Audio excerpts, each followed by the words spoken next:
quite a few fears and pressures coming into the Red Bull Rampage this year. I've been struggling with my confidence, my inner fears from so many injuries. It's been a pretty big struggle for me.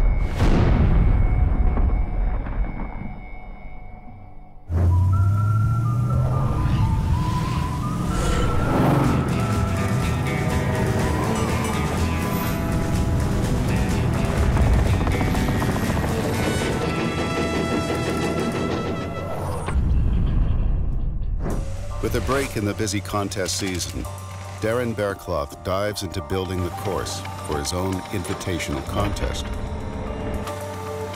So we got 13 feet. So I'd say like 12 feet for that one with the tall lip. Putting an evening shift here at Mount Washington for the Bearclaw Invitational. A lot of guys don't take on this kind of project on their own, but at the end of the day, I think it's totally worth it. As the days tick down, each rider finds his own way of training for Rampage.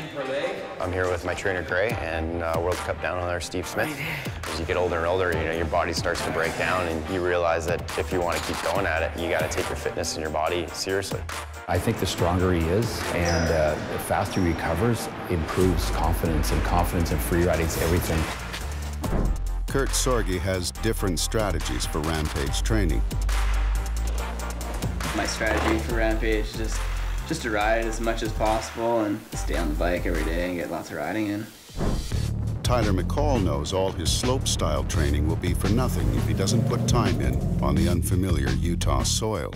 I had a little bit of break in my schedule this year, and I had a chance to escape from contest season and go out to Utah and feel the tires out in that dirt.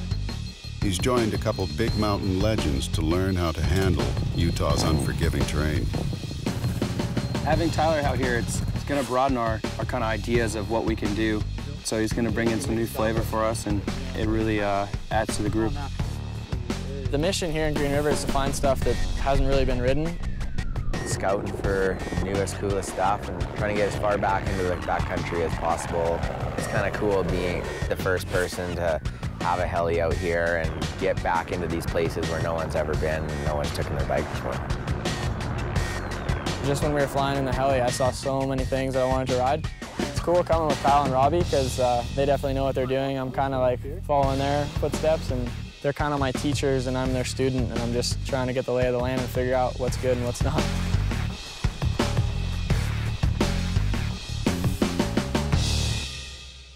Tyler, who is used to well-manicured jumps and wooden lips, struggles with the inconsistencies in the Utah soil.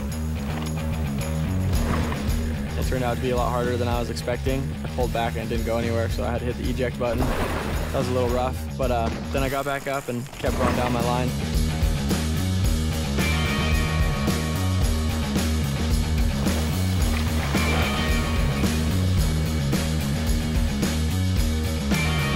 It was fun. I want to do some more tricks in that line, but sometimes things are harder than they seem when you're building them.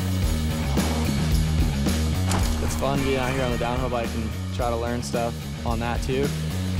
It's not as easy as I would have thought. There's another 10 or 15 pounds on the bike, but it's definitely fun trying to swap it over.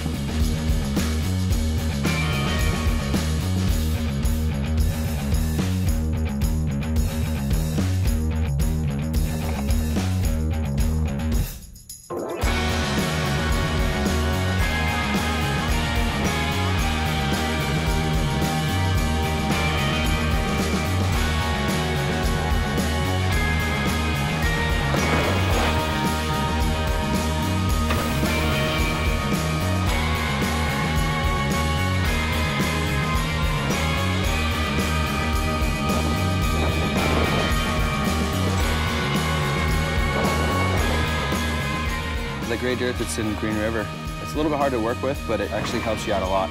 You have that little bit of cushion.